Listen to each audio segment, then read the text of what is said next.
Hello friends, and welcome to another episode of the Urban Homesteading channel.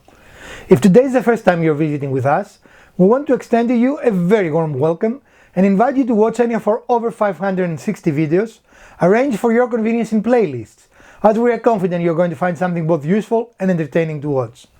If you have been here before, welcome back. If today is your birthday, we want to wish you a very happy birthday.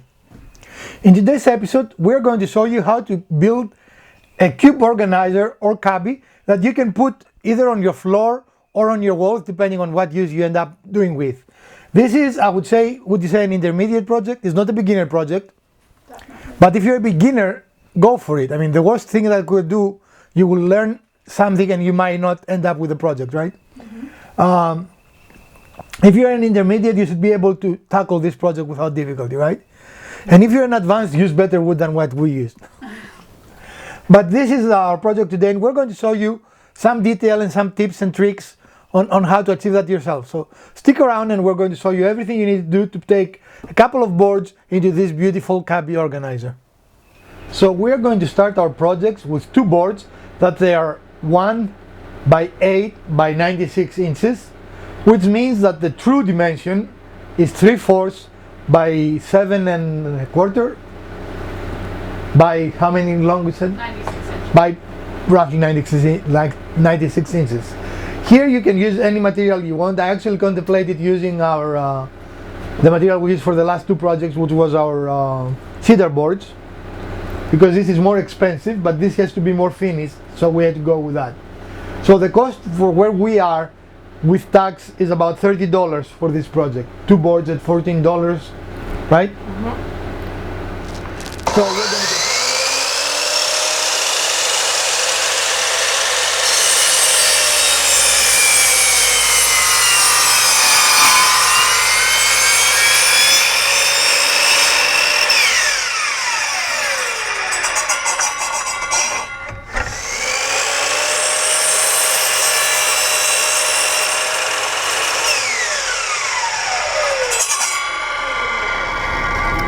And that's how the cookie crumbles.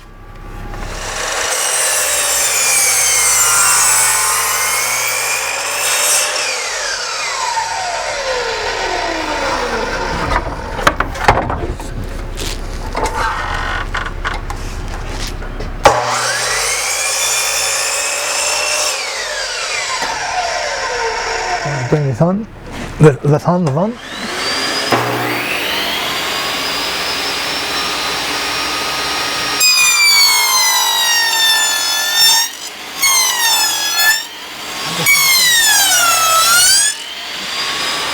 Something is wrong.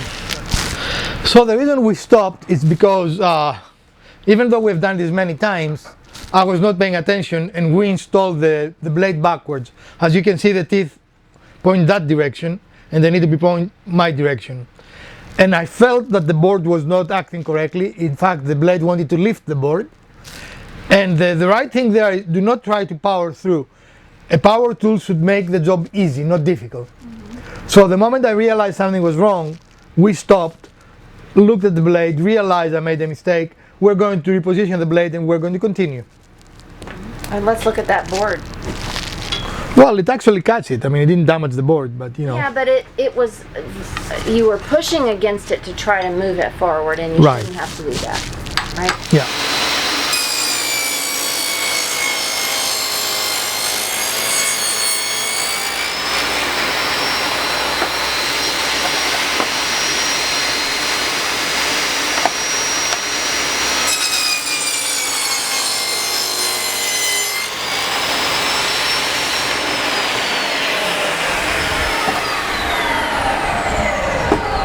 I need to cut this with a chisel or with my fingers. And oh, with your fingers? Yeah. Okay. I'm so bad. Now the reason we do two passes is because this dado stack only goes as wide as, what was that, 1/5/8? 3/8. So if you have a bigger dado stack, you have to do it only once. If you don't have a dado stack, you have to do it more times using your normal blade, right? Mm-hmm. So that show them our results because we can't. That's how the cookie crumbles. Well, I haven't cleaned it yet, but you know that. But that's the idea. That is correct. The height is correct, right? Mm-hmm. So. Okay, good. So here are 2 pieces. You only have to do the corners on 2 of the 4 pieces, and then you decide if that's your bottoms or your top. You know, we're going to do a little bit of cleanup, and then we're going to do our first dry fit. So using a chisel, we are attempting to clear this area, and the starting is the difficult point, right? Because you don't have any support. And the reason we do that is so we can have a tight joint, right? Make it as smooth as possible. Let's flip these around. This one's actually pretty darn clean.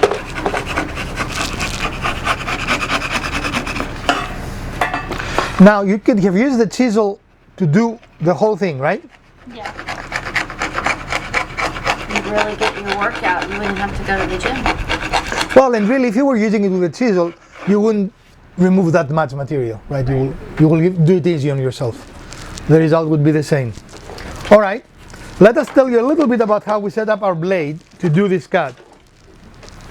Again, I have a dado stack that it is not quite 3/4, so we had to do 2 passes. And the way we decided how to do the pass is we used a same thickness material. So we set our fence using an outside tooth. Let's go to an outside tooth. There. So that gave us the total depth, right? So we set our fence with the outside tooth. So that it would align the outside board with the outside of this tooth. And then, of course, we set the height to what we set up, approximately half. Approximately half of the depth of the board there. This is not a critical dimension by any means, right? Right. As long as you're consistent. Yes. And so then again, when the boards meet up, that's how it will be, and it fits very snugly. Yeah, it will be great. Okay. All right, we'll be right back. Friends, I have been framed. This is our dry fit. We cannot assemble it yet because we need to make dados to the other piece, to the pieces, right? But this is our first dry fit, and at this moment it looks exactly as we want it. So now that I'm unframed myself, we're going to move on and show you the rest of the piece. Actually, if you want to grab this little piece, please. We're using an offcut, so we are going to use it to put the areas we want to make dados. So we'll use this to mark Right. if I don't drop it. Or drop things, Yeah. as the case may be. So it'll be like here and here, Right. and there, so that it will be a cube with 9 cubes. Correct. And we're going to be right back, folks. So as you know, we like storyboards versus than measuring. And we're using a storyboard here to decide where we're going to put our dado cuts. And we're using a cutoff from our piece, which is the dimension, the general dimension we like, which is about 7 1/4. Because we're trying to make squares. And as you can see, this matches up with the correct depth of the board. And you need to align it here, right? Not on the dado, because that's what you're going to see. And then we make a mark, and we're using the same storyboard to know the width of the dado. And we made the mark, and we come here and we did the same thing. Lined it up. There. And then there. Now this has to be identical on the other board, so we don't need to do it, right? We're going to do the cuts on both boards. We're going to do one, the second board, change the blade, the second board, right? Okay. So we're going to get into cutting, and we're going to show you the next step that we need to do. This is the board that we showed you where we marked and how we measured it out with our story stick. So we've now aligned the outer edge with this. We're going to make one pass. We've set our fence here so that we know the correct distance from the edge of the board. We're going to make this one pass, then we're going to bring in the other board that is cut to this identical length and make a pass there, and then we're going to reset it so that we can make the second pass. And then we'll do the same thing for our second dado. Which actually we might just be able to reverse this. We might be able to, except for my marks are only on one side of the board. But I can maybe flip it that way. We'll see. Okay. Okay. Hold on a second. Don't cut yet. I want to see if we can make all 4 boards at one.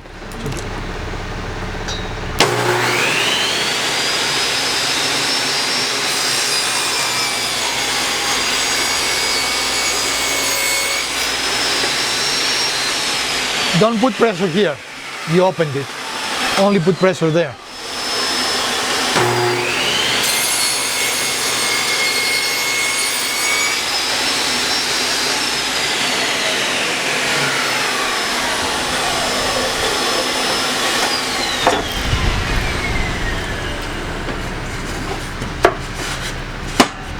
Okay, we have a nice tight fit there, right? There we go. Now we're going to do, in a similar way, we'll calculate the other two pieces, right? Yes. And we're going to cut those, and we're going to be back. So what we now need to do is another dry fit. Okay. So we did put a dry fit, and we use what has become really one of our favorite tools in the shop, right? Those very inexpensive Harbor Freight corner clamps. And the reason we did that, it will be very hard to calculate a distance and then set the thickness of our dado on that distance. So what we did, we created the dados first, and simply we're going to measure between the two dados, and we'll know what distance to cut our next piece.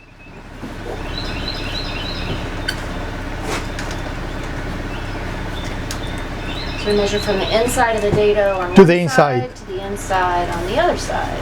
Is that moving? Okay, hold it.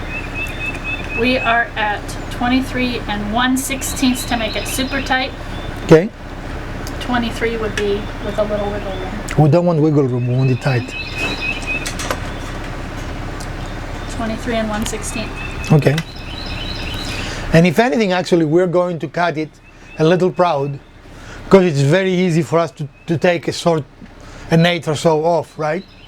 Than expand this. So it's 23 and 1/8. Okay, no worries. We'll do it again before we're ready to type. Okay. Again, we used our favorite little clamps to make sure our corners are nice and tight, and as you can see, they are. And at this stage, if you had time and you didn't have to make a video, you could let the glue dry. We've put glue in the joints, right? And come to the project. We want to finish the project to finish the video. So we use just 2 screws per side. They will not be visible anyway because they're going to be on the top and on the bottom. So they are not a big problem. And you did drill pilot holes to make Right. sure the wood doesn't split. Especially this thin part, right? Right. And also if you wanted to be more elaborate, you could put the dowel there, something to hold it together. But on a project like that, glue by itself will be sufficient. We're going to do on the other side, and then we're going to remeasure the distance we need to cut our boards. Makes no difference, that marker, don't worry about it. Both sides of this one. Yes.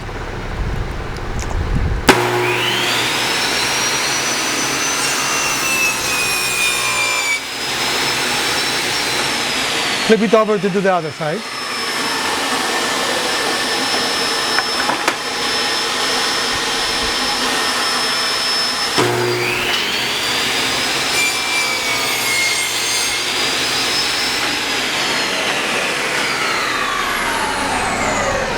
Do this.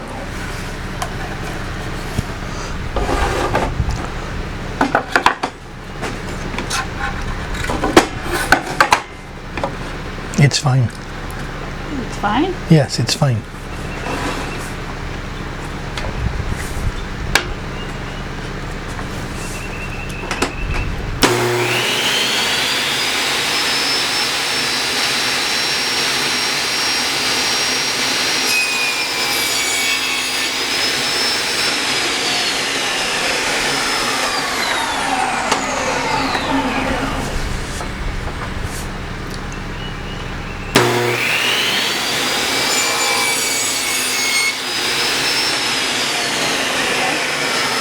So you need this to set the second pass, right? Yeah.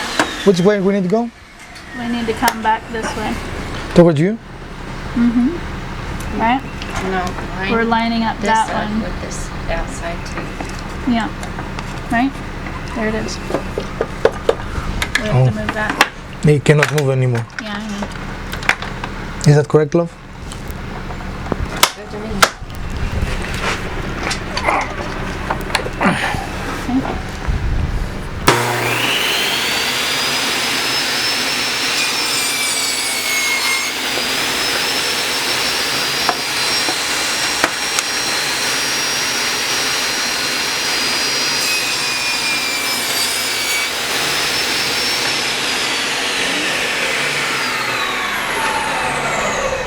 So here are how your inside boards will look. Those are going to be the horizontal, right? The horizontal cross pieces.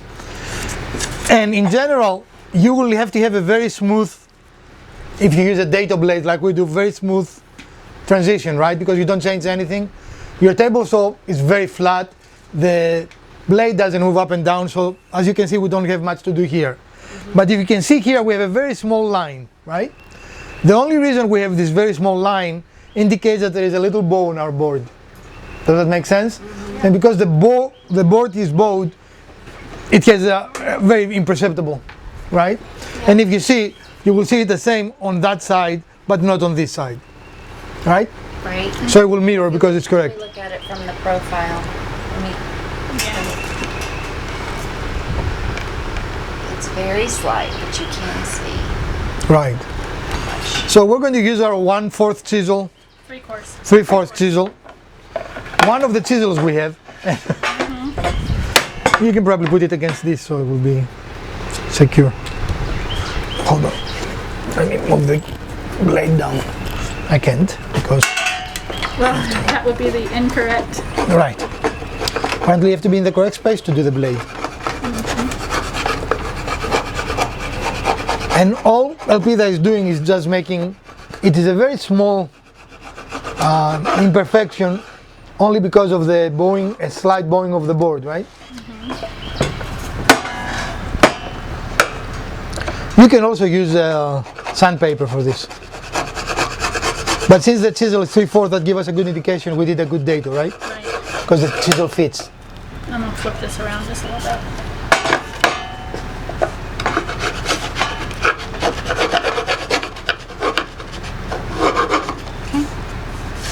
Everything else good? I think so. Doesn't fit there? No, that one might be a little slim. Okay. To see. So here we are with another dry fit.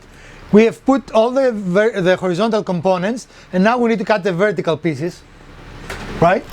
And lessons learned. What did we learn? We didn't learn anything.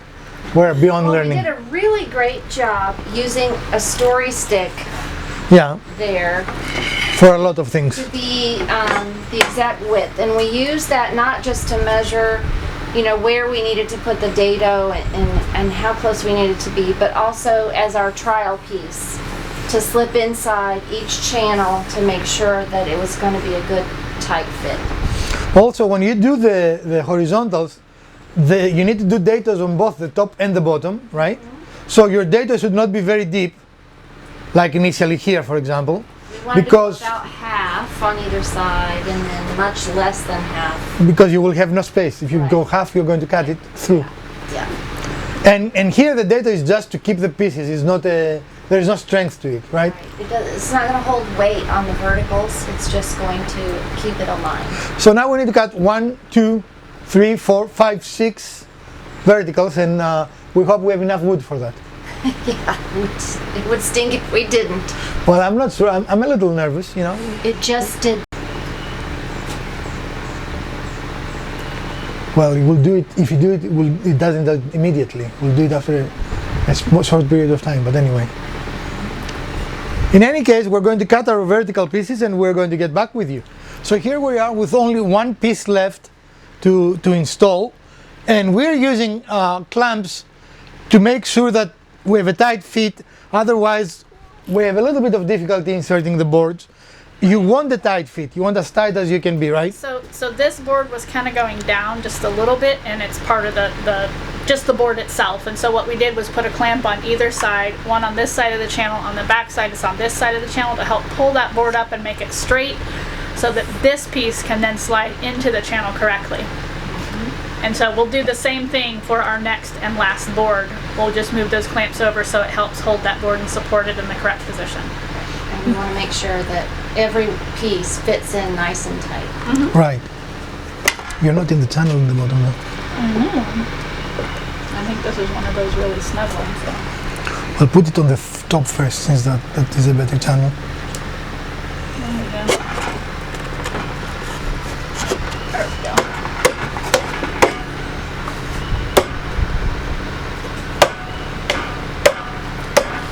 I really need the hammer instead of my hand for that.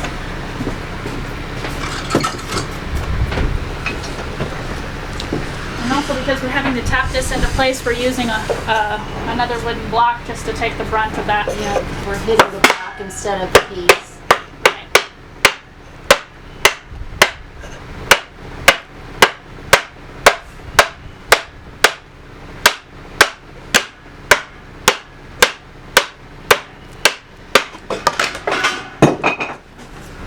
Try not to smash your finger between Yeah, the let's storyboard and try to do that.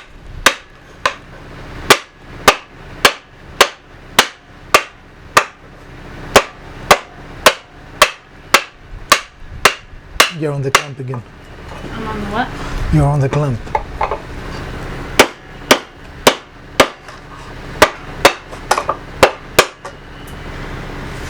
Thinking. Came out a Yep, little just a bit. hair too far.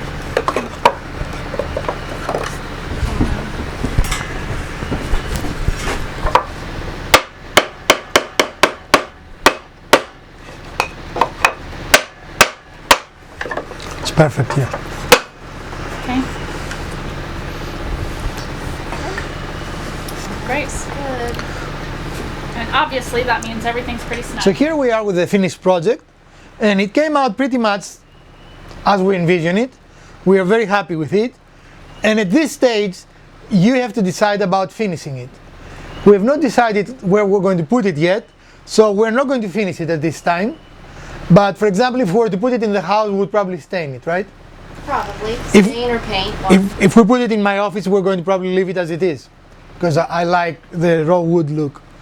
If Elpida was to get it, it would be some fancy color Or burn. or burned. So here the options will fit your decor and what you want to do with the piece, right? Also keep in mind you can move forward with this project and make an apothecary Style cabinet. cabinet, because you have the base. All you have to do now is build 6 drawers, right? 9. 9, sorry, yeah. 9 drawers. So you can see, as we're talking about boxes and drawers and things like that, again, this is boxes within boxes within boxes, right? We have a big box and a lot of little boxes and parallelograms. The fundamental of woodworking. Learn how to big boxes and you can build things, right? Another thing that you might have to do is want to put a back. And I don't like a back. If we decide we want to do something else with it, we might put a back on it. But I want to show you how it would look with the back, right? Can you get it?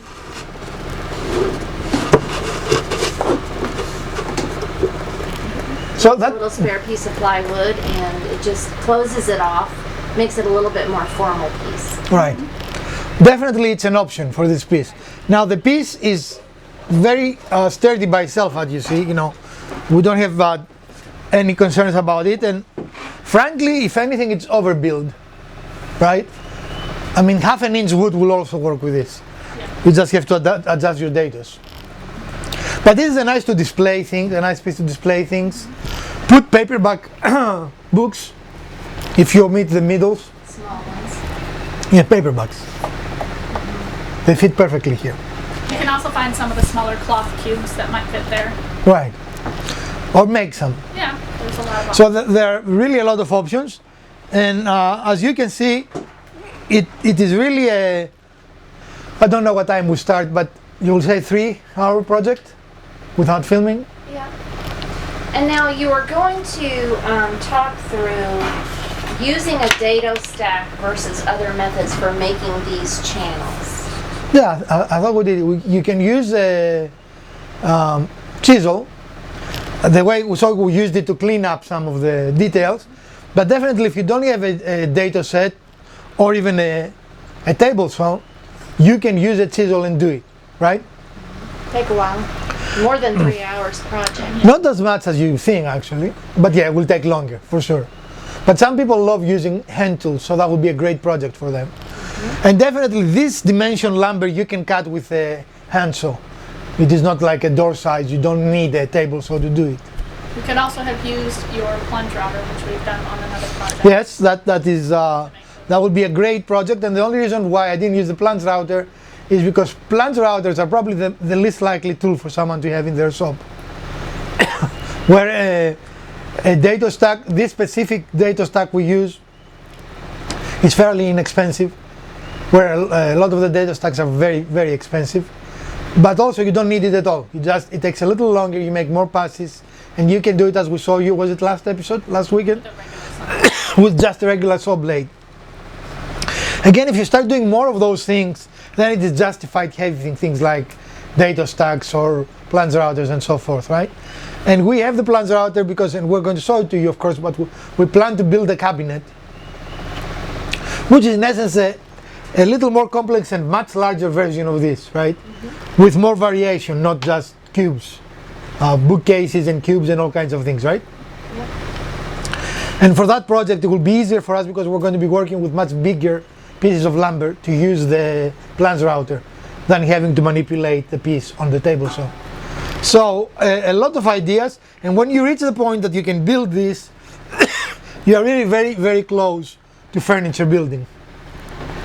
In fact, that will be your next step, right? You go from here to building furniture, because when you have tight joints, when you can do the tight joints and you can do a square build, like this is a very square build, then you're there, right? The only other thing I noticed, we were wanting this to be an economy. We weren't planning to put it somewhere to look like a fine furniture, so we didn't buy the most expensive piece of wood, right? This will look probably 10 times better if we have bought the wood that would be 3 times more expensive. But literally, we bought the cheapest wood we could do with this project. The only cheaper would have been cedar planks, which also can be used, and then it would be, instead of a $30 project, it would be probably a $10 project. And then we also could have bought boards that weren't 8 inches. Right. We could have gone for something a little less wide. Correct, yeah. So there are a lot of options. Primarily, we built it to show you the techniques and the skill required. Alright folks, and we reached the end of our episode. Are you ladies satisfied with the project? Yeah, I think it looks really good. Yeah, It's very really precise too. I mean, we set out to say we'd like all the cubes to be, you know, identical size, and I think we did that. And this project was the genesis of the project was the other day. Mrs. Wizard and I were out in a restore, and we saw something else. I don't remember. The one did much more money than we spent to buy the wood. And I said to Mrs. Wizard, well, I can build that. So it was kind of a proof. Can I build that? Really, you know, I thought I could, and luckily I can. Otherwise, we would have an episode to say how not to build something like that, right? Right. We totally need to do an episode like that. Yeah. To build. That's right. So we're happy. We hope you enjoyed the episode, and if you did, a thumbs up will be greatly appreciated. It really helps the channel. Also, share, like, and subscribe in our video channel if you have not done so. From Dr. Wizard, Mrs. Wizard, Elpida, and the Urban Homesteading channel, stay safe, put your masks on, wash your hands, and we're going to see you soon with another short episode. Farewell, friends.